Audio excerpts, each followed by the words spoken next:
It's the weekend and you have financial questions that need answering. That can only mean one thing. It's time for Jill on Money, the show that takes the mystery out of your finances. Here's your host, Jill Schlesinger.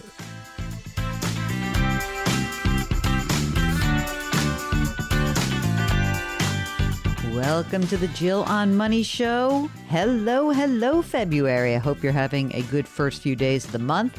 We are so excited. We've got such a big show today, so thanks so much for listening. This is the program that tries to take the mystery out of your financial life, and we do that by answering your questions. So, how do you get in touch with us? You go to our website, jillonmoney.com. While you're on that website, there's lots of fun stuff there, so just bookmark it. But for the question part, you just hit the Contact Us button. That button will pop a form up and we'll get your email. And listen, if you're shy and you don't want to come on the air, it's okay. But at the bottom of the form, there's a little checkbox that says, would you be willing to come on the program? And we really do like it better when you do. You can hear that we ask a lot of follow-up questions. So if that's the case, just say, yes, you would. And we would be very appreciative of that.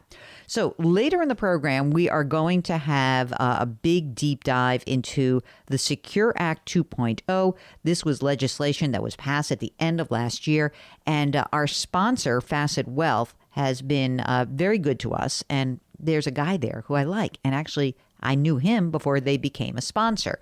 So his name is Brent Weiss, and Facet Wealth is certainly been a great supporter of our program, and we appreciate that. But you'll hear Brent later in the program. We'll talk about Secure Act. And if you would like, you can visit cbsaudio.com/Jill if you want to check out the financial planning services at Facet Wealth. So it's cbsaudio.com/Jill, and you'll get 2 months free off your first year of financial planning from Facet Wealth. Okay, so again, we want to get to you. We want to get to your questions. If you have a question, go to the website, jillonmoney.com. While you're there, you can order the book, The Great Money Reset. It's out. It's so fabulous. I'm so excited about it. And we're really happy about all the support our community, you guys, have actually given us. So thank you for that. Hey, let's go take an email. This is from Elliot, who listens to the podcast regularly. And he says, we don't discuss long-term care insurance often enough. And he says, I'd love to get your perspective on the return on the investment if you recommend this as a planning strategy for those who can afford it. So we do talk about long-term care. I don't make it a focus because the number of providers of long-term care insurance has been shrinking dramatically over the last 20 years. And the reason is it's very difficult to provide affordable long-term care insurance coverage for the vast majority of folks, even those who need it. So who are the people who need it? Who's the highest risk for long-term care insurance? Well, it's exactly what you would imagine. If you are a couple and one of those people in the couple requires long-term care, it can eat into the total asset base. And even if that person either recovers or passes away, it leaves you in a much depleted situation at the other side. So couples tend to have the biggest problems. And specifically, couples who have what I would say a sizable amount of assets, in other words, in excess of, say, let's call it $500,000 up to about $2 million. Those folks in that sort of donut hole, that's really a little bit scary because less than $500,000 as a couple, you spend down some money. The survivor can keep a certain amount of money. You qualify for Medicaid. I know nobody's like, oh, I don't want a Medicaid facility. But if you had to, it would be okay. At the other end, if you have more than $2 million in assets, you're self-insuring. You're willing to roll the dice and say, okay, if we had to, we could absorb it and the other person wouldn't really have to suffer dramatically. The folks in the middle, you're in trouble a little bit here. Now, it doesn't mean you have to go out and buy a massive long-term care insurance policy. There are different options. So one option is to buy long-term care insurance to cover a portion of your future long-term care need. Another option would be, I know you're going to freak out when I say this, gang, but there are annuity contracts with long-term care features that might be appropriate for you. And also be clear that there are a lot of companies that now have long-term care insurance as an option for benefits. It's expensive as benefits go, but it's an amazing benefit because it will be way cheaper than what you could find privately. So I hope that helps. Okay, this is Beth. Subject, car loan quandary. Oh, Mark, isn't this a lovely way to start? This is probably why you picked this. Jill and Mark, you both are rock stars in my book. I never miss an episode of both of the podcasts. I've come a long way with your insights and advice to others. Okay, now for the quandary. I hate debt. I haven't had debt in 10 plus years, but here I am now with just over $50,000 in a car loan at 6.99%. Ouch. That's her ouch, not mine. She wrote that. My heart says throw all the money I can at it to get rid of it as quickly as possible. My brain, meanwhile, is questioning paying the minimum to keep throwing money into my brokerage account. I know the market will be coming back, and I love putting money in when things are, quote, on sale. But I can't stand the amount of interest I'm paying monthly. Help, which is the better move? Okay, let's get a little bit more background. Beth and her husband are putting 15% in their retirement plans. They currently have $285,000. In parens, she writes, all Roth. Don't worry, Mark. You've got quite a reputation, man. The husband has 2 pensions. Wow. And combined, it should be around $5,000 to $6,000 a month at age 60. They've got an emergency fund of $10,000. They've got a brokerage account at $17,000. $200 a month into a 529 for a 5-year-old daughter. Social Security would be about $3,000 each at age 67. Look at this. They've got $70,000 left on a mortgage that's 3.125%. The house value is $350,000. Household expenses, including all of our savings buckets, $4,000 to $6,000 a month. They're 43 and 49. They make $185,000 a year. Okay. Pay down this car loan. Pay it down. 6.99%. That is a beautiful guaranteed after-tax return that we cannot actually think about anything close to that in the universe. So I would take forget about the brokerage account. I might even sell whatever's in the stupid brokerage account and put some of that money down. I have a feeling, I'm not sure that you're still doing this, but since you only have $70,000 left on a mortgage, are you prepaying your mortgage? If you are, stop doing that. Yeah, throw everything. So here's my 2 suggestions. Whatever free cash flow you have, you should be putting it into the emergency fund and in the car loan. Boom, done. That's it. Okay, this next question is from Andy. Andy writes, I currently have $35,000 invested in a target date fund. I listen to your program all the time. I've heard you say that investing in a target date fund in a brokerage account is a bad idea. It's not a bad idea. It's a good way to put small dollars to work. It's just that target date funds can often be more expensive than just, say, buying 3 index funds. And sometimes they throw off those surprise and taxable events. Right. That is true. So, Andy, if you have losses on this account for some reason, you might want to sell it and reposition it. If you have gains, don't do anything. Then just literally stop putting new money in. And when you do put new money in, choose index funds. That's the way to get out of it. Okay, we'll get back to more of your questions. It's the Jill on Money Show every single weekend. Love it. Jill on Money. We'll be right back.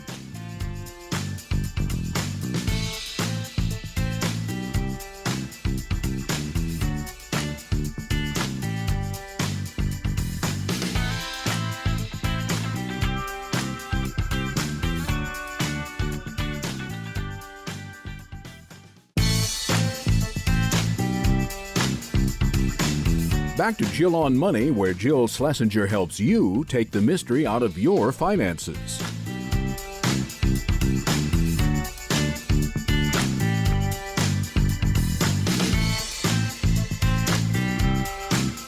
You're back. It's the Jill on Money Show. We are answering your financial questions, trying to give you some guidance.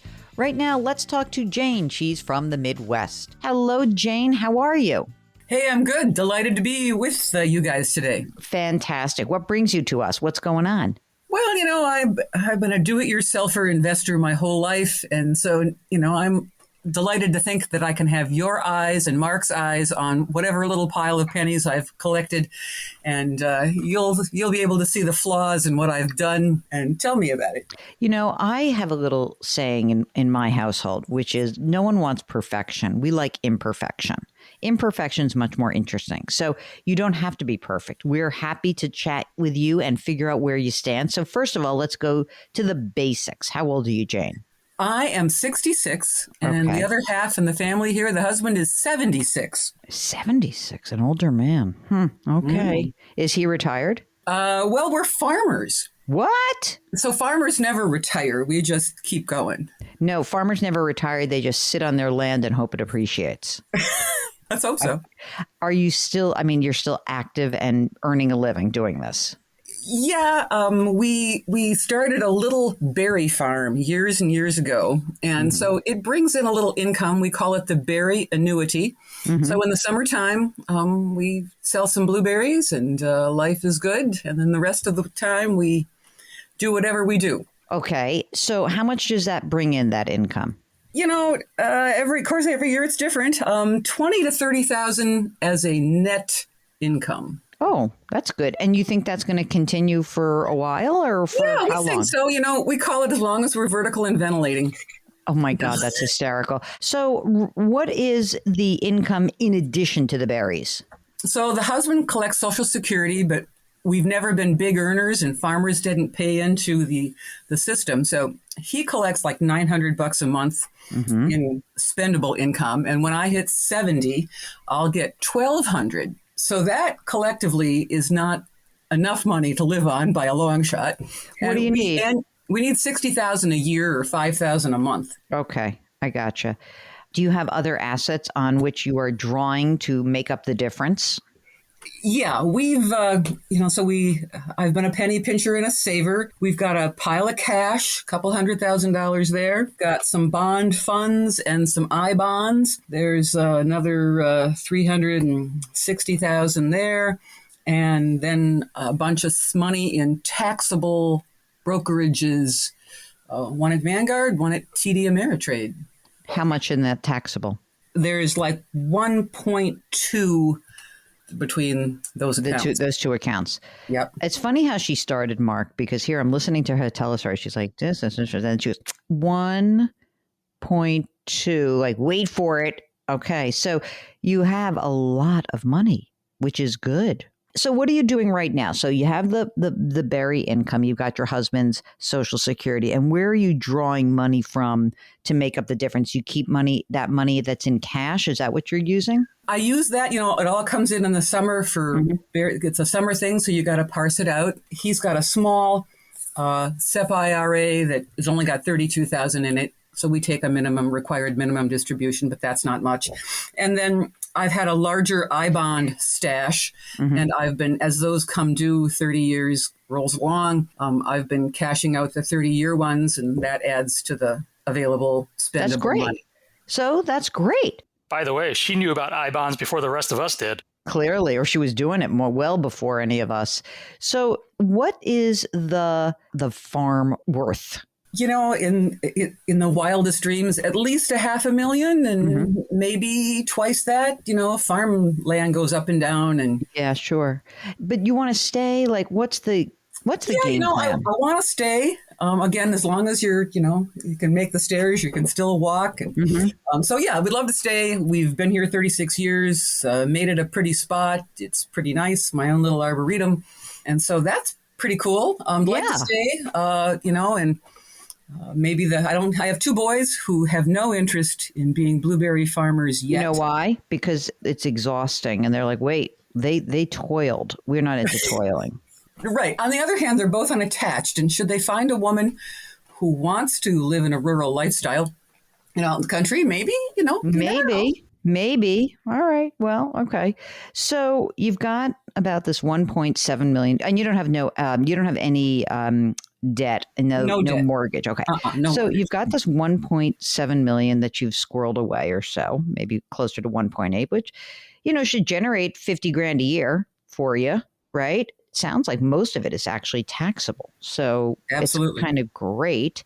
So you got the 50, and then you got the husband's $900 a month, and that looks like it kind of does the job, no? Yep, pretty much. So, All right. we're rolling along. I'd love to be able to give my 30-year-olds some house money for their future. But, That's not again, happening. You know when they can do that? I think you might be able. Well, first of all, do they want that right now? no, not immediately. First of all, you're young. Let's just think about this. I think that, in 4 years when you turn 70, the scales tip a little bit differently, right? Because that extra money coming in will basically obviate the need for you taking out as much money from your savings. And you'll kind of get a sense of like, well, maybe what we'll do is, if they are in the position where they want that, then perhaps, yes, we would, help them out. But you're pretty close in terms of like your needs are being satisfied. But, if all of a sudden the Berry income went away or either one of you is like tired or you blow your back out or you can't really do the things you thought you were going to do, we need this money. We really do. Listen, if you wanted to or they were into it, then I think certainly if something happened with the farm, right? Let's pretend someone came up to you and said, I want to pay the wrong price for this farm. And what do I mean by that? I mean that if they said, here's $1.2 million, do you want this? You might say to yourself, $1.2 million? I could do that, right? In that case, I think it's worth considering whether you would want to make some sort of like lump sum, gift to each of your kids. But until that is liquid, or if there's something has changed or not changed, then I don't know if you need to do that. I'm kind of like, let's hold back. Maybe you could, you could do it, but maybe not. Maybe not right now. How's that? Yeah, I think not right now. They're not really super settled, and rates are up and prices are crazy. So. And so what about like your management of these assets? Like what's inside the taxable account? Mostly index funds, exchange traded, Vanguard, the total stock market. Okay. And you're fine with that? You feel okay? You feel comfortable with the I've done it all myself, and I'm, tempted to buy on the down here. I've been squirreling away a little more money. Oh, look, it's down. I'll buy some more. Look at you going. I think you're in good shape. Do you guys have wills and healthcare proxies and durable powers of attorney? Yes, that part we do. Okay.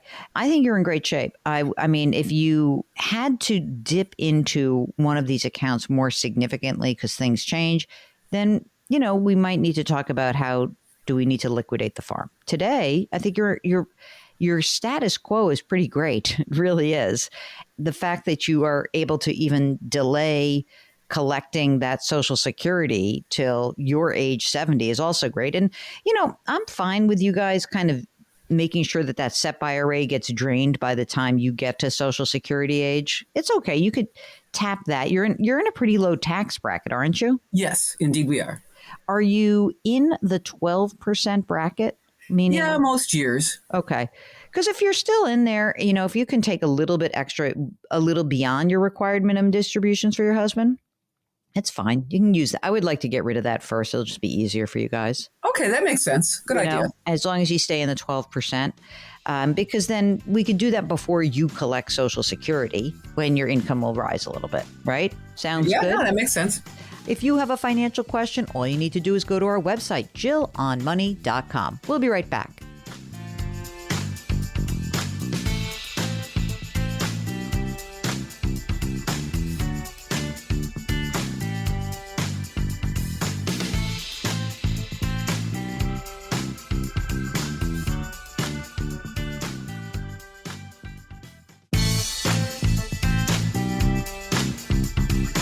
.401ks, IRAs, refinancing, she covers it all. Back to Jill on Money with Jill Schlesinger.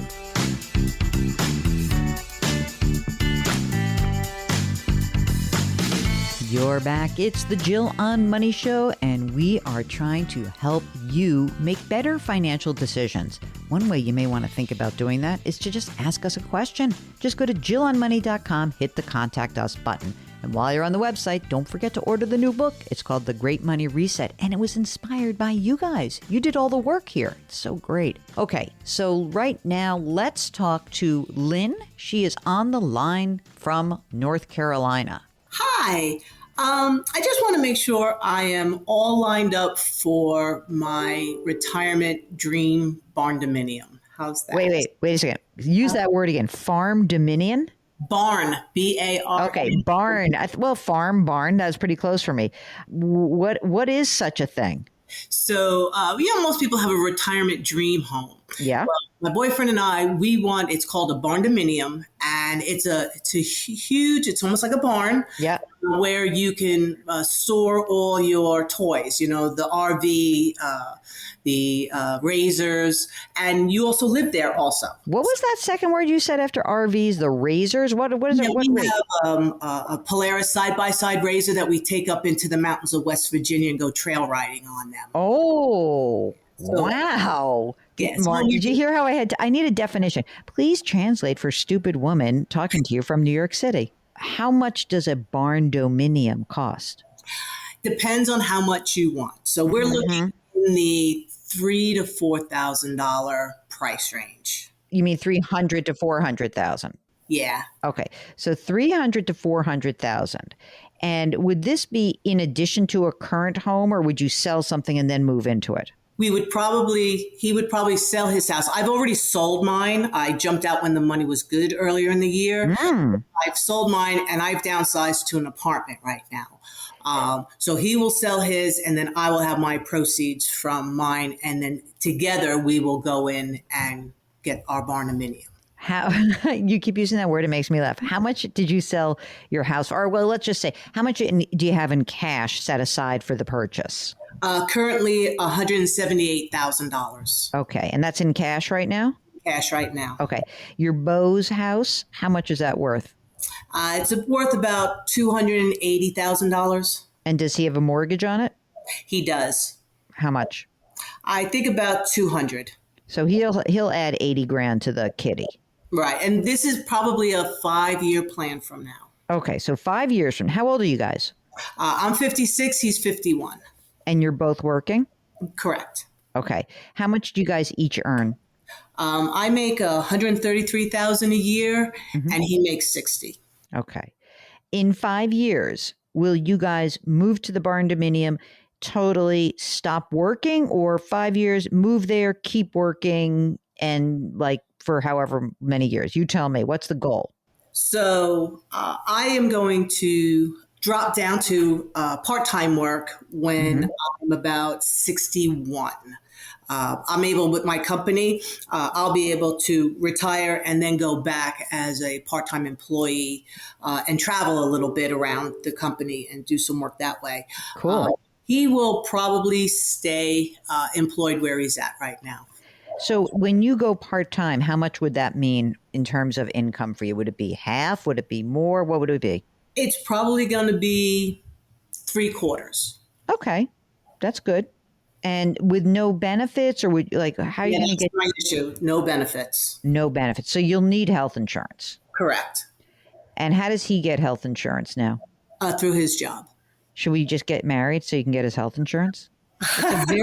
It's a very unromantic idea, but it's funny. But right now, if we got married, he'd be better to take mine because I have phenomenal insurance right now. I just lose it when I retire. Yeah, well, that means in 5 years, what am I going to do? Well, maybe you might get married. You never know. Are you guys both contributing to retirement accounts right now?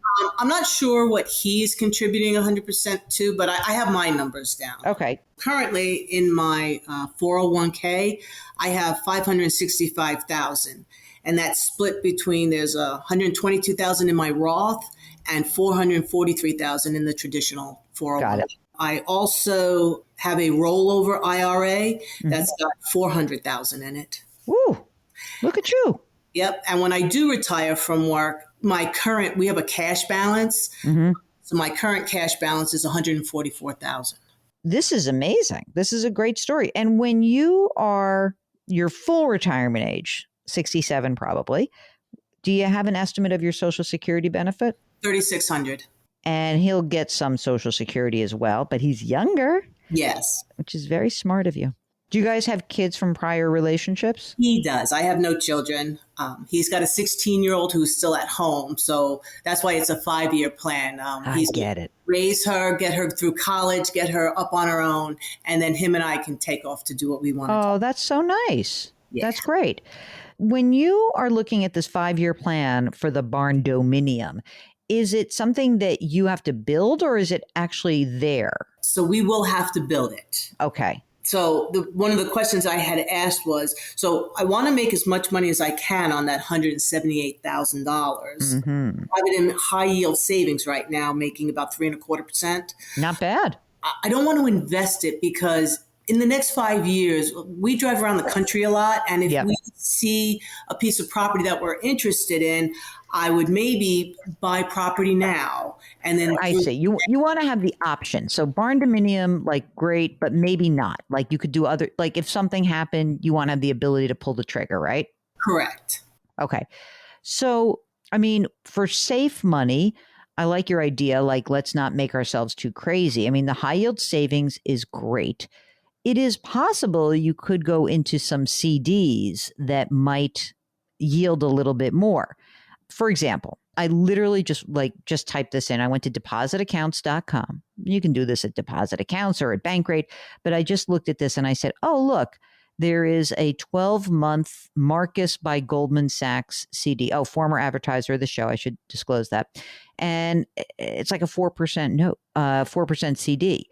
So when I look at, say, 2-year CDs right now, you can get 4 or 5%. So maybe what you should do is keep a chunk of the money nice and liquid, right, in your high yield savings. We'll get back to Lynn in just a moment. If you are seeking some guidance on your retirement dream, we are here for you. Just go to JillOnMoney.com, JillOnMoney.com, and click the Contact Us button. While you're there, check out all the great content. Okay, we'll be right back.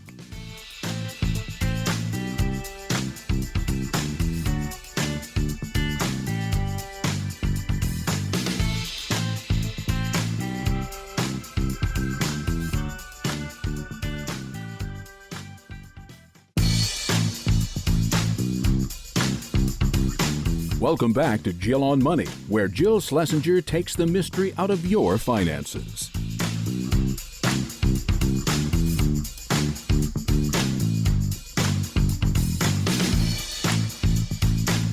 You're back. It's Jill on Money, and we are talking to Lynn. She's on the line from North Carolina. We're trying to help her make a dream a reality, and if you find that you're in that situation, check out my new book. It's called The Great Money Reset. It's all about the framework you need to make that dream a reality.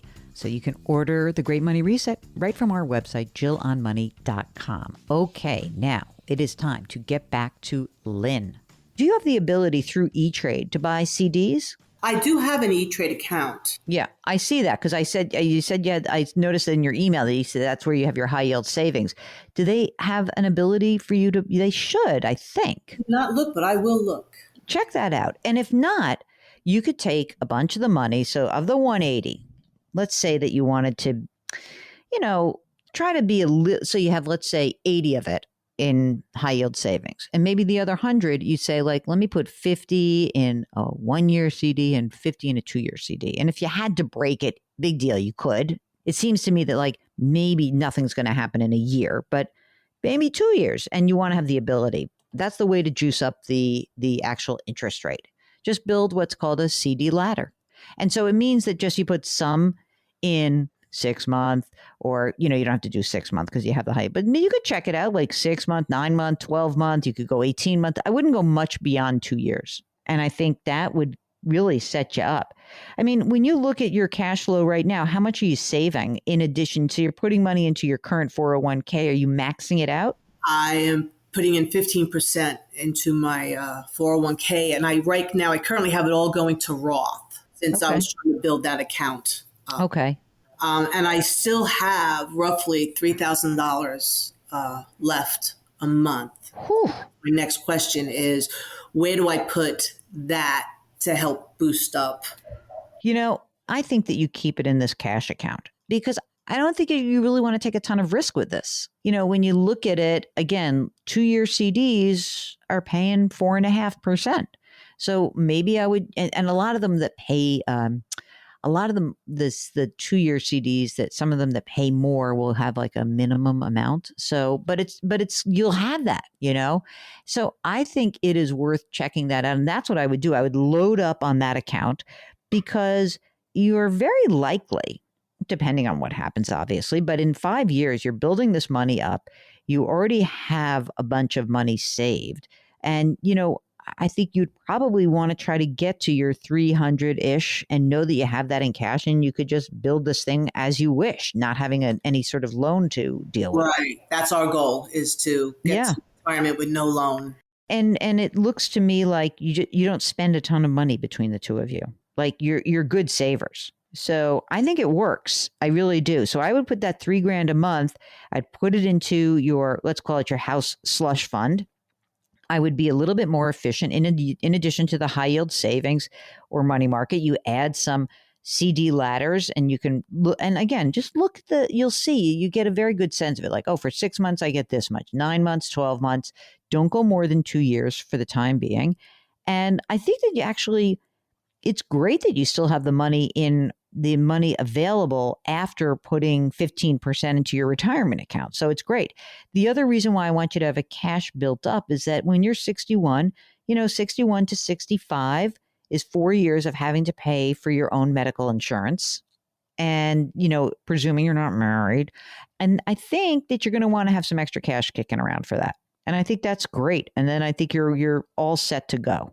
Now, because you are not married, I'm going to be even more of a pain in the neck about the estate documents. Got them. You do? I have my wills. Yes. I have life insurance that will expire in another, I think, about 15 years. Why do you have that? Well, for a while, my nieces and nephews were living with me. Uh-huh. So I had gotten an account just in case something had happened. They were living with me, and I just wanted a little extra protection for them. But and is that a term life? It's a term life, and it's only $34 a month. So I'm just going to let it run out when it runs out. All right. So they're really hoping that you die before then. Let's hope not. Yeah, no, God forbid. Okay. This is good. So you got the estate, you got the life insurance. What else is on your mind? Anything else? Barn dominium woman? Boy, I'm just, like I said, that leaving work early, is going to be a scary transition. I have always put career first, but I know, I keep telling myself, I read the numbers. I'm like, I'm going to be financially sound. I can't want, what do they find, right? Yep. Financially independent, next endeavor. Right. So that's really where I'm gearing myself up towards, so that I can feel comfortable when I drop down to my part-time work. Yep. And feel like I can make all the bills and enjoy more of my life. Yeah. I mean, this is the lesson of the horrible pandemic. Like, let us try to live the lives we want to live. Let us not be owned by our work. All those things are really good things to take out of an awful period. So I encourage you to do it. I encourage a lot of people out there who are listening, Lynn, to hear that, here is somebody who has worked hard and has saved a lot of money. And, ostensibly, you haven't made like tons and tons of money throughout your life. You were a diligent saver. Is that right? Yes. In looking at you as a model, I would say you're about as good as it gets when it comes to someone who sort of says, okay, hardworking, but all that hard work, I'm not going to just let it sit there. I'm going to do something about it. I'm going to go buy and build my dream barn dominium. I'm going to say that word as much as possible. Thank you for teaching it to me. All right, it's the Jill on Money Show. We'll be right back.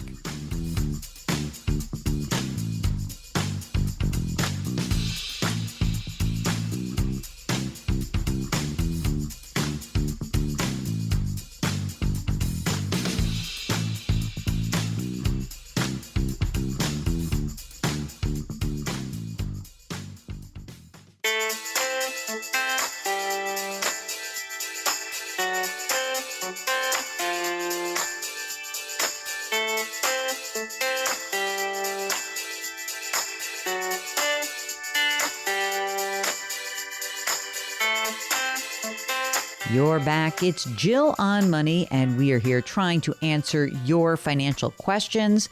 Let's take an email here. This is from Christian, who says, we are 45 and 55 and have two kids ages 11 and 5. Our net worth is around $2 million spread over 401ks, a rental townhouse that we own, and our own home, which has a remaining mortgage of $160,000. We own two modest cars that we bought used, less than $20,000 in value together. We've never really shopped around for insurance. I'm unsure if we have the right amount of coverage or if we overpay. What would be the best approach to get an assessment of our situation? A broker? Are there cases where we should not have all the policies with the same company? And what about an umbrella? We don't have one, but we're considering that since we've been landlords since last year. Let me start with the second part of your question first. I like umbrella policies because this is the kind of coverage that helps you if you have a claim and the costs exceed the limits of your homeowners or auto insurance policies. It's just kind of defensive. And by the way, the policies themselves are really cheap.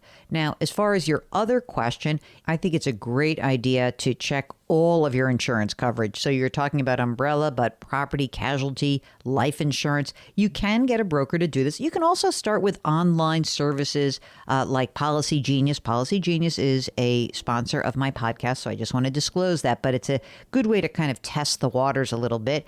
And yeah, you need to see whether or not the current coverage you have is sufficient, or maybe it's more than you need. So anyway, I just think that's a great practice to do every so often. So do so. And I think you'll be happy that you did it. Okay, great. If you've got insurance questions, if you've got retirement questions, if you have a reset question, are you trying to figure out a great money reset for yourself? Then give us a holler. Just go to JillOnMoney.com, JillOnMoney.com, and click the Contact Us button. We'll get right back to you because Mark's so good. He does that. All right, we'll be right back.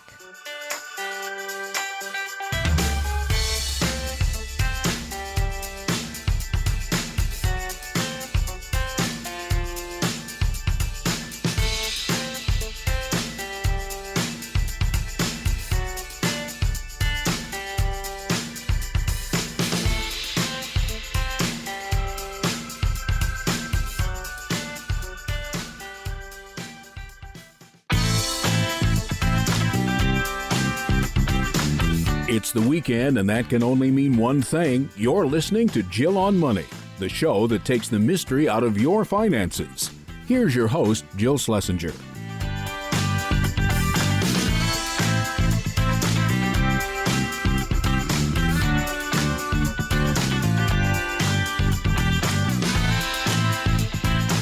You're back. It's Jill on Money, hour number 2. And I'm so excited because we have a special guest to help us out with the Secure Act 2.0. This was the legislation that was passed late in December when you were really getting psyched for the holidays and maybe not paying attention. And there's a lot in this extra bill. The original Secure Act came out a few years ago. This is sort of the amendment, the addendum to it. And so who better than our friend Brent Weiss from Facet Wealth to join us. And by the way, yes, Facet Wealth is actually a sponsor of this show. So I knew Brent before they became sponsors, but we have to disclose that. So they're a sponsor, but he's a good talker, and you'll see why. He explains things really easily. Let's get started with Brent Weiss. It's Secure Act 2.0. And the first thing we're going to tackle is the change to required minimum distributions. Brent, where shall we start? The Secure Act 2.0, what do you want to do? Where do you want to go first? Well, I sort of did the math on this. The entire bill, not the Secure Act part of the bill, the entire omnibus bill, right, which is just like the everything bill, is about 4,100 pages long. So that is longer than the entire Harry Potter series, which is only 3,400 pages. So if you want a good weekend read, the omnibus bill, the funding bill, the appropriations bill, you can read that, or you can read Harry Potter. Now the good news is I'm going to pick Harry Potter, and also there's a movie version. I was going to say this is easy to binge watch when you're home, right? So, but here's the thing: the Secure Act is about 400 pages of that. Mm-hmm. The way I typically tackle this, especially when I'm writing articles for our clients here at Facet, or I'm talking to my clients, is I start with sort of the basics or the things that aren't really revolutionary changes when it comes to what's coming out for retirement savings and those kinds of things. Then I think we dive into the more interesting pieces. Usually I start with like RMDs, catch-up contributions. Okay, let's do that. Let's start with, okay, so first of all, required minimum distributions, that's the money you have to take out of these pre-tax retirement savings plans. Way back when, you had to start taking required minimum distributions at age 70. That actually changed to age 72. And so it was actually 70 and a half, which was completely annoying. Mm-hmm. Okay. In the Secure Act 2.0, what's the deal with required minimum distributions? Yeah. So it's interesting because Secure Act 1.0 moved required distributions to age 72, only 2 years ago, by the way. Yeah. And so now, starting essentially this year, it's like if you reach 70 and a half, because the IRS has this infatuation with half ages for some reason, right? 59 and a half is pulling money out of retirement plans, all this kind of craziness.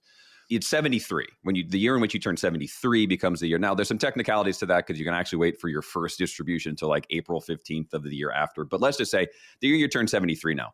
Now, what's going to happen by the year 2033, the RMD age changes to 75. So, ooh, I know. Wow. Think about this, right? Now, there's another thing in here, too, that actually for Roth 401ks and Roth retirement plans, they're getting rid of the RMD requirement. So if you had a Roth 401k, you had to start taking money out. Now, there's some other nuances to that, but they're actually eliminating that. So it's just like a Roth IRA now, which levels the playing field. So no RMDs for the Roth 401k.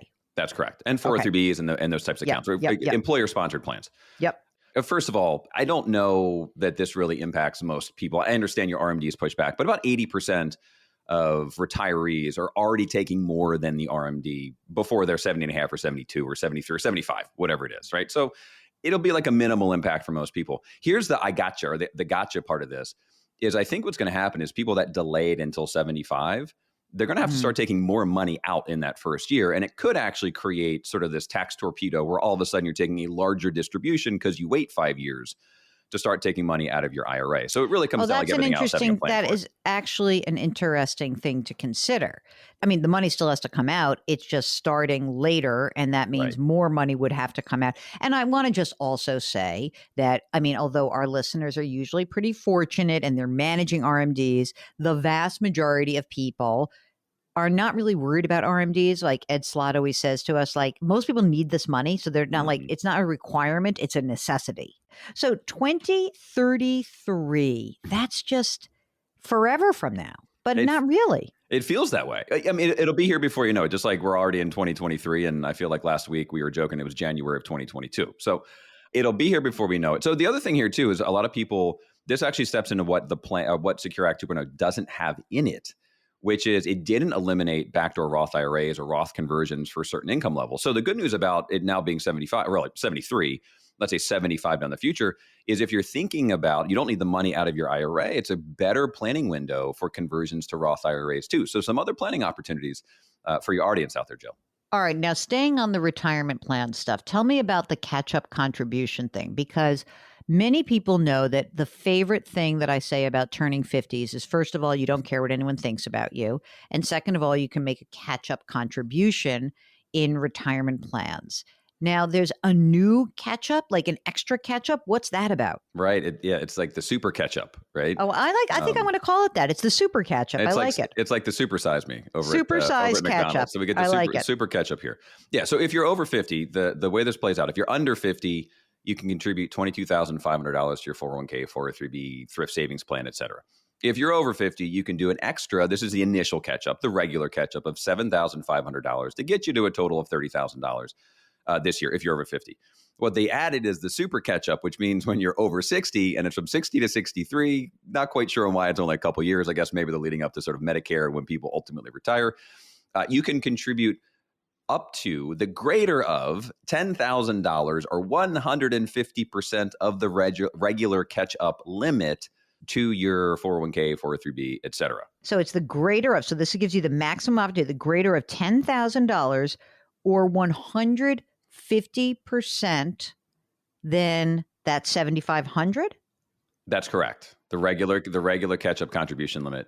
So, and the reason they did that, I believe, is because that $7,500 is now indexed.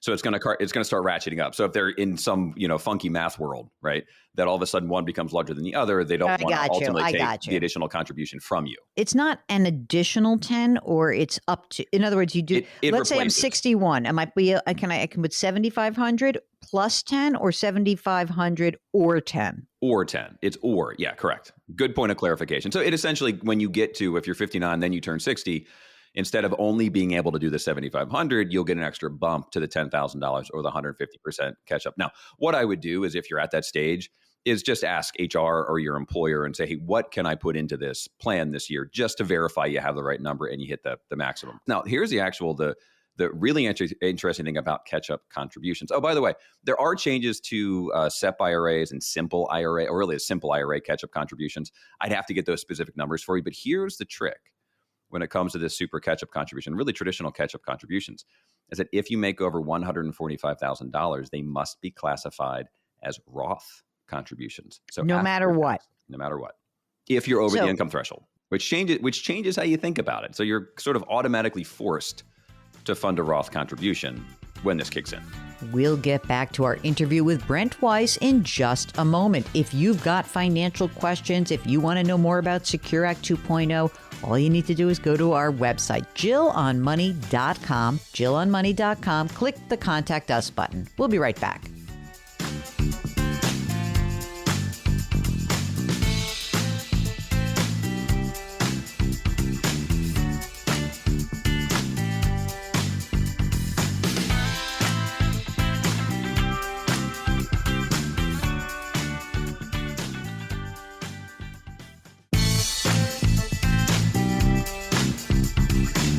Back to Jill on Money, where Jill Schlesinger helps you take the mystery out of your finances.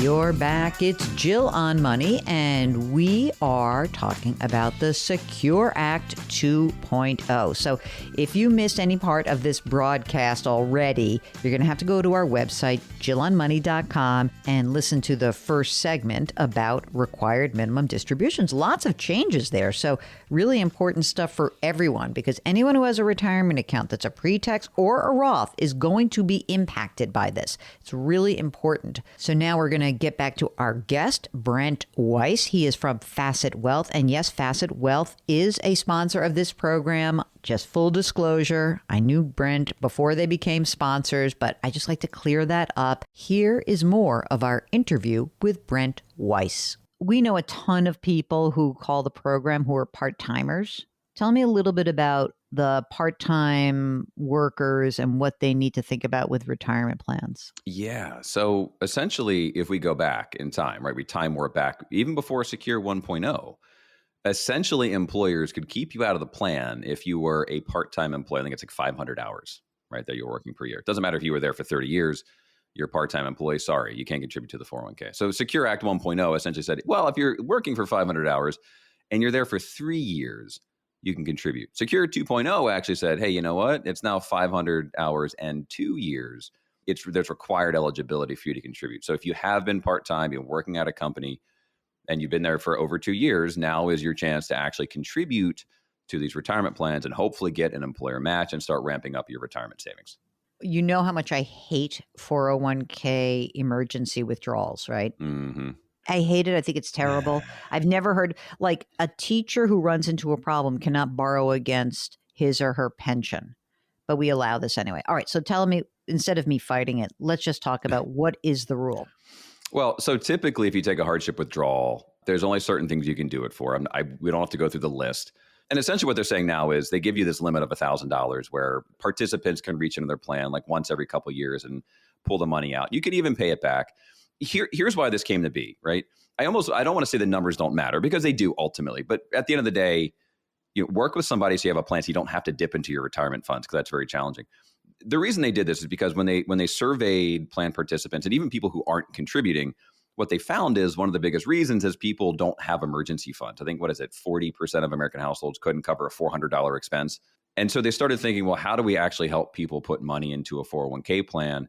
even get an employer match and still be able to say, hey, you know what, if something happens in life, because it does, right? Life is what happens when you're busy making plans. You can dip into your plan, pull out a little bit of money, and we're not going to penalize you and tax you to high heaven. So, it's like, I get it, but I also think this is my whole challenge with Secure 2.0, and we can go down this or punt for a little bit, is that it doesn't really solve the underlying problems of Americans when it comes to saving for retirement.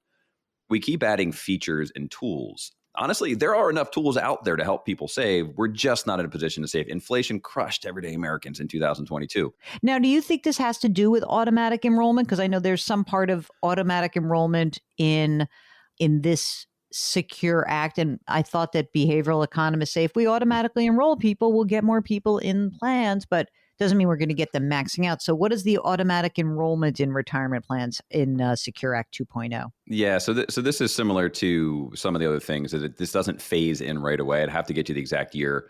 It essentially says automatic enrollment for new plans requires that every new retirement plan automatically enrolls, unless you opt out, all plan participants once you're eligible at least 3%. They can actually do it up to 10%, I believe. So if you're a new plan participant, your employer is going to automatically enroll you and say, hey, do you want to opt out? Because if not, you're going to start putting money away. So to your point, behavioral economists, this has been proven to increase retirement savings. Now, I don't know if they did the flip side of the study that said when people started contributing to their 401k, all of a sudden they're taking on more debt or more loans because now they have a couple grand going to 401ks. I don't know. I think it's a good thing, because we have to nudge people towards healthier habits, right? That emotional, psychological side of financial advice is real. And so I like this provision in the sense that it's going to get more people contributing to the plan. And this just goes out to everybody out there, right? Just be educated in terms of what your plan is going. You should ideally do more than what they put you for this automatic enrollment, but it's a really good way. If it start at 3% and then go from 3 to 4% or 4 to 5%, you don't have to start at $22,500. That's a lot of money. That can change your budgeting, your cash flow. So this is a good thing. And this will be phased in as well for all new, not existing, but new retirement plans. All right. What else do I have to know about this bill? All right. So here's something I do love. All right. When it comes to contributions, and it's Roth contributions. And this is starting in 2023, by the way. SEP IRA plans and simple IRAs can now do Roth contributions. And they never could in the past, which... Why? I wonder why that was that they couldn't in the past. Who knows? Administrative issues, whatever. But it just made sense, right, that you could do this. And I think this is a home run. So, if we think about, I think it's 57 million people, workers, lack access to an employer-sponsored, a company retirement plan. SEP IRAs are typically for self-employed. You don't see big companies with SEPs because the company has to contribute. There's a ton of simple IRAs out there for smaller employers where people may not be making $400,000 a year. They're making enough to start saving for retirement. I love this idea that you can now elect traditional or Roth. Levels the playing field, which is an absolute home run. There is something in here in Secure Act 2.0 that is trying to help people squirrel away an emergency reserve or savings account. Can you talk about that? Yeah, so we've talked about this, right? That one of the issues people don't contribute to a retirement plan is because they don't even have an emergency fund. So they're going, well, why should I be putting money in my 401k? I need that money to cover my car breaks down, right? Like, how do I pay for these things? So what they said is we can actually create an emergency savings account, an ESA, within the 401k. So it sits on the same platform, right? So when you log in and check your balance, you'd be able to see an ESA. You can contribute up to $2,500 to that plan. And it's sort of flexible like an emergency savings account where you can access it and these types of things. What I love about it is they're considering allowing employer matches even on these emergency savings within the 401k, which to me is one of the big wins in this. So you can say, geez, I have to create an emergency savings account. I need to be saving. But now you can actually get free money from your employer. That to me is a pretty big game changer for everyday Americans. Okay, so you have the ability for a company to match some emergency savings. Mm-hmm. There is also employer match rules that are a little bit different. Like we've always talked to people and they're like, well, I'm using the Roth, but the company's matching in the traditional. And what's the deal with the match? And where does the Secure Act 2.0 come out on that? Yeah, so this is like, I guess we can call 2023 the year of the Rothification of retirement, because they now will allow you to elect this. The participant gets to elect this. If you want your employer match to be before tax or after tax. So you can actually elect a Roth contribution from your employer. The catch is you then pay the taxes on that money, you as the participant. So the company's not going to pay the taxes on that. So if your employer match, let's just pick a round number, is 10 grand and you're paying 25% in taxes, you're going to have to pick up that $2,500 tax bill for the Roth contributions of your employer. That's going to be fascinating to see. There's going to be a lot of screw ups here. I can tell. Across and the not board. even screw ups like, I don't think payroll companies, once they label everything correctly and they code everything, people are going to be like, why did my tax bill go up or down? Or, like people are going to be freaked out and they're going to forget all about it. We'll get back to our interview with Brent Weiss in just a moment. Now, I know a lot of these questions, they're sort of like head spinning in some ways. A lot of the questions around Secure Act 2.0, but also just general financial planning questions. And we are here to help you out. All you need to do is go to JillOnMoney.com and click the Contact Us button. And of course, let us know if you would like to join us on the air because Mark does everything else. Also, while you're on the website, you can purchase the new book. It's called The Great Money Reset. Change your work, change your wealth, change your life. And you know what? There is an entire chapter about taxes. And I think that the Secure Act really does pound this into me, that the IRS tax code is changing all the time. What are you doing to take advantage of it? That's what we're asking you to consider. Okay, it's the Jill on Money Show, and yes, we'll be right back.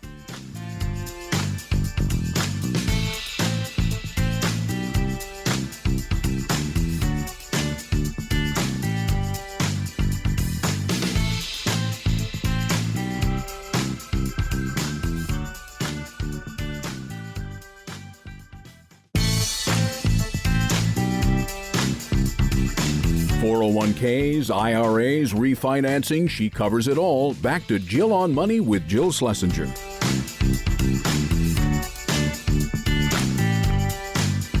You're back. It's Jill on Money. Let's get back to our interview with Brent Weiss. I also noticed, so we've talked a lot about the Roth, and you've mentioned that, there are certain, look, there's a lot of parts of the tax code that are really good for people who have tons of money, right? Like the ability to save, if you're over 60, $10,000 as a catch up, not $7,500. So that's all good. And, backdoor Roths are still actually legal and available. So are mega backdoor retirement contributions also available.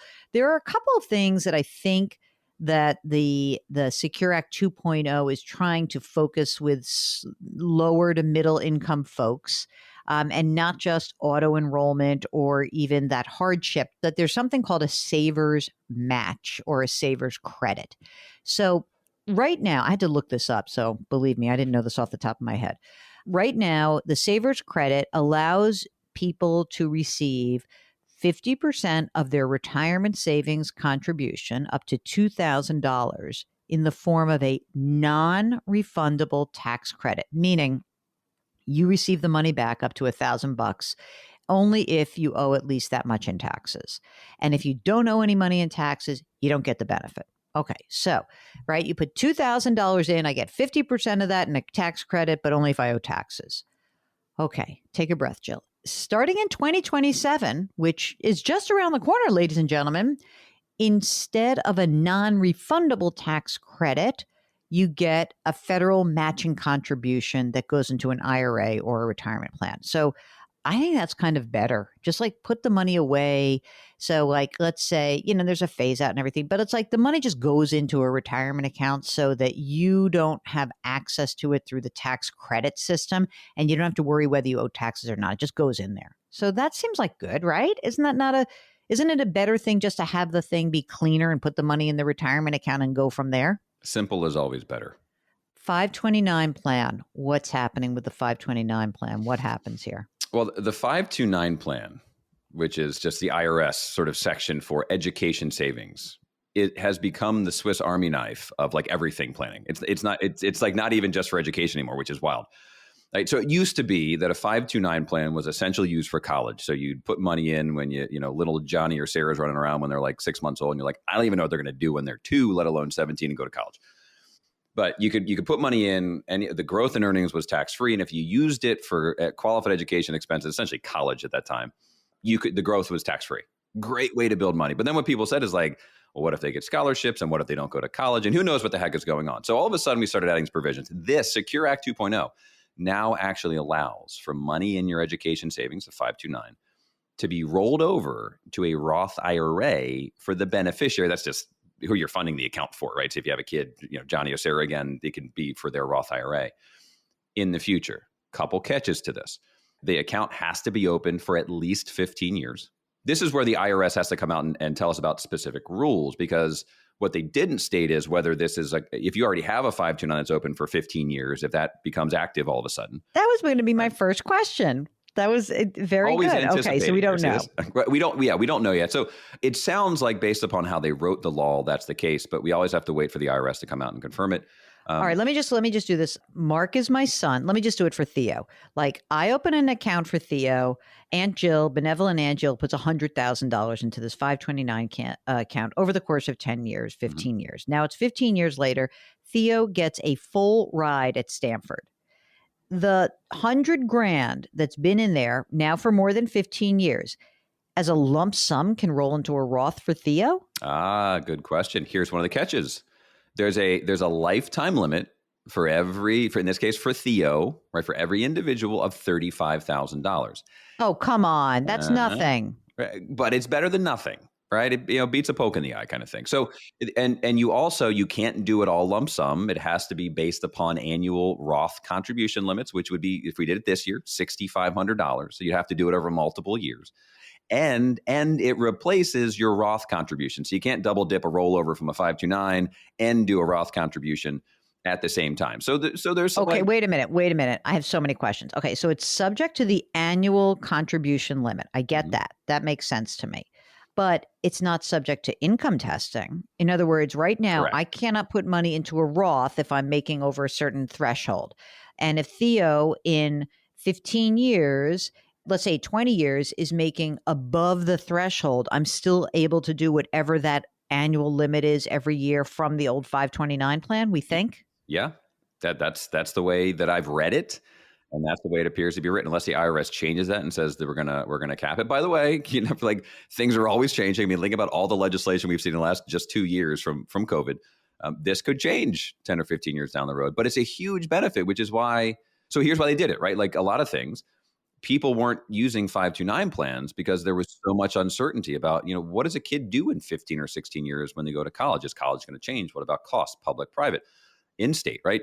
Scholarships, all these different things. And said, how do we get people to start saving for college? Now, this goes back to sort of one of the things that if we think about the underlying problem with a lot, whether it's retirement savings or the cost of college, it's frankly, we're not controlling the cost of college. It is the highest inflationary thing we've seen over the last 20 or 30 years. And so all of a sudden you're like, oh, well, save an extra $35,000. By the time, Theo, I don't know how Theo is, but the time Theo is 17 or 18 years old, college can cost $200,000. You know what's fascinating to me as we talk about that? Mark and I have always said, like, oh, the cool thing about a 529 plan is like a Roth for education. And now it really is. It's actually becoming like the future of Roth funding. So look, and here's the thing too. A lot of my clients are already funding 529 plans for college. So this doesn't really change how we think about it, although it's great because you can even use $10,000 now to pay off student loans. You can use up to $10,000 for K through 12 education. So this is really becoming a funding everything account.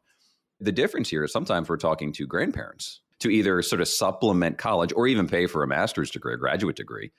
Or once in this case, your grandkid, right, is old enough, if you use all the parents' 529 funds and then the grandkid or the grandparents have some money, you can use that to fund the Roth. And that can be a huge benefit. And you can jumpstart it for your kids and even grandkids. And now the thing they don't know yet that they haven't spoken about is, like, how does the beneficiary thing work? Right? Because 529 plans, you can change the beneficiary within your family, even like in-laws, at any time without a taxes or penalties. Right? So even if you overfund the darn thing, you can move it to a grandkid, you can move it back to yourself and go back to school, a bunch of different things.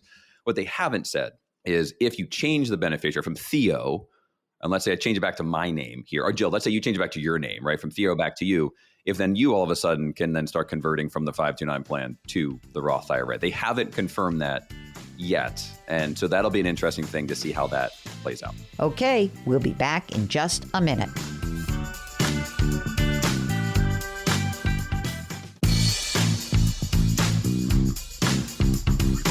Welcome back to Jill on Money, where Jill Schlesinger takes the mystery out of your finances.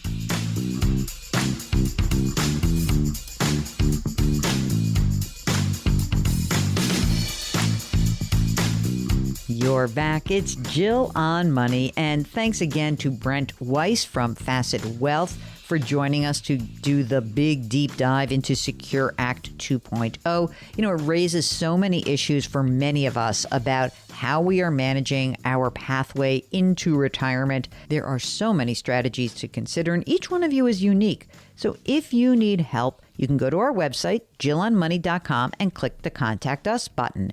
And while you're there, you can do all sorts of fun stuff like buy the new book and sign up for the free weekly newsletter. But if you think you need more help, then you can check out Brent's company, Facet Wealth. Facet is a sponsor of this program. And mostly I like having them as sponsors because I like the fact that they are providing financial planning advice to a lot of different kinds of people for a fixed fee. It's a model that I actually do believe in. So if you want to check out Facet, go to cbsaudio.com/Jill, and you can get 2 months free off your first year of financial planning at Facet. So check it out. Okay, so now we need to go to an email, and emails are very fun, and you can just change your name rather than just say anonymous. So just give us a phone name. It's easier. Here is an email from Anonymous. Okay, the subject line. Life insurance, term or whole life? Let me answer that. Term. Let's move on. I'm just kidding. It's usually term. Anonymous writes, thanks for the great show. I'm working with an advisor who gets paid through an insurance brokerage firm, but is a fiduciary. Okay. She's pushing us to get a whole life insurance policy of $500,000 for me, plus $1 million of term life, and then $1.5 million term for my wife. We're both in good health condition. I'm not comfortable with $7,000 of life insurance premiums. I'm just going to take a breath because my back hurts right now, and this is causing further pain for me. I'm going to do who these people are first, and then I'm going to go back to the advisor's rationale. Okay. So Anonymous is 35. Anonymous's wife is 31. They've got a 1-year-old child. Anonymous earns $110,000, and the wife has a new job, $95,000. So they make about $200,000 a year. They've got $35,000 in an emergency reserve fund, $46,000 in a health savings account, $84,000 in a brokerage account, $135,000 vested company stock. Maybe we should sell some of that. $7,000 in a 529 plan, a Roth with $60,000. This is amazing. They're 30-somethings, you know. 401k, $215,000 pre-tax. He doesn't have a Roth. Wife is aiming at $12,000, 6 pre-tax, 6 Roth. Sounds okay. Would you suggest altering contributions? Yes, we want you to do Roth, or her to do Roth. She should do Roth, okay? Rental property. It's a previous home that they rent. $330,000. Listen to this. Outstanding mortgage, $180,000, 2.625%. I love that. And the house is rented, and it's beautiful cash flow on this. Current house valued at $400,000. Mortgage is $420,000. He says, I'm thinking of getting a term policy of $1.5 million each for 20 years. And not getting the whole policy life at all. Am I missing something here? Can I just tell you the advisor's rationale? You ready? Advisor is stating that all of my assets are tied to the stock market and I should diversify through life insurance as it will have cash value. When I mentioned that it would be difficult to manage cash flow by adding $600 a month premiums, she said that I should divert Roth IRA contributions to insurance premiums, which triggered a red flag and hence my question. Okay, so here's my first thing. Number one, you are Anonymous, 100% correct. This is terrible advice. Number two, the question you didn't ask that I'd like to answer for you is you need a new financial advisor. So I don't understand how any person who calls him or herself a fiduciary would offer this advice, because this is not advice that is in your best interest. So I'm concerned about this person, okay? So number one, you're correct. Number two, fire this person. Like lock, stock, and barrel, fire this person. Also, I wonder if this person is managing your brokerage account. If so, get out. Get out. Let me just do a few more odds and ends for you. You should be selling some of this vested company stock as it becomes available, even if you think, oh, the company's great. Use some of that money and jam that into your 529 plan. Get that going. That needs to be higher. Yes, buy term insurance. Yes, fire this advisor. Yes, you're 100% correct. And move your wife's contribution to retirement accounts into Roth. Anything I'm missing there, Mark? That was a nicer way of me actually answering that question than I feel, because I was just fuming. It's lousy advice. Thank you very much. Oh my God. It's like an agonizing question, truly. Okay, if you've got a question and you need an answer, whether you're anonymous or not, we would love to hear from you. Just go to our website, JillOnMoney.com, JillOnMoney.com, and you click the Contact Us button. Now, when you click that button, there's a little thing at the very end that says, would you be willing to come on the air with us live? If you say yes, Mark does everything else. And I love when you come on the air live because we ask follow-up questions. Isn't that better? It really is. Okay, but whatever way you want to do it, we'd love to hear from you. It's the Jill on Money Show, and we'll be right back.